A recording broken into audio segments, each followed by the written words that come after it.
we go. How do we determine our spiritual gifts? You know, there are lots of classes, there are tests people give, there's all that. Dallas Seminary used to give tests. I think we give tests here, don't we? Some kind of test. And there's lots of things that tell you kind of what you gravitate toward and that sort of thing.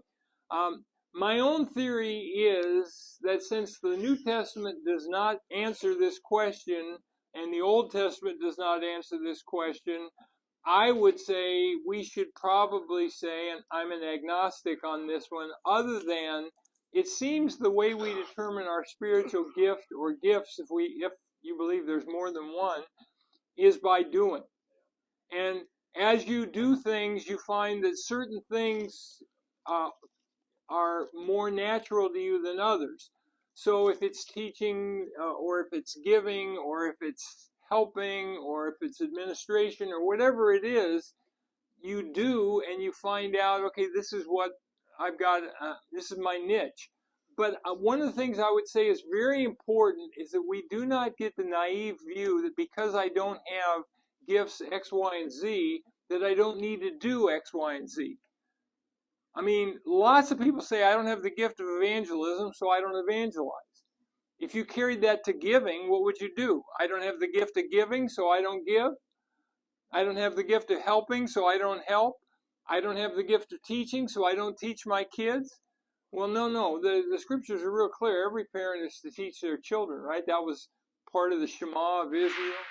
Yeah, Paul, being an apostle, he talked about speaking in tongues and, you know, that sort of thing. And, of course, he was certainly a teacher. He was certainly a healer. He had the ability to heal. And Hodges' view, and I think he's right, is that the apostles tapped into every single gift.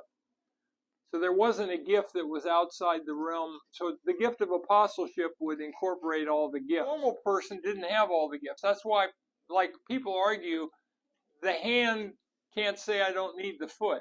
Well, what if I'm both the hand and the foot? The eye can't say I don't need the ear. Well, what if I'm the eye and the ear? Well, Hodges argued that passage shows that each person has exactly one spiritual gift only, not multiple. Now, some people say you get 3 different columns. So you got one of this type of gift.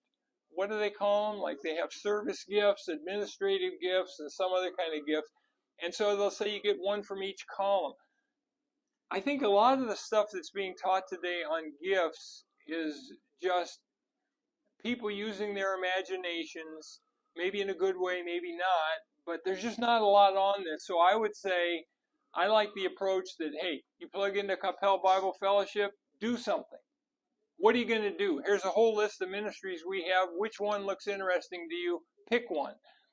Tony Evans won't even let you join his church unless you pick a ministry. Yeah. Ephesians 4:11 through 15. The gifts are for the building up of the body. So the emphasis is not on finding your gifts. The emphasis is on using your gift.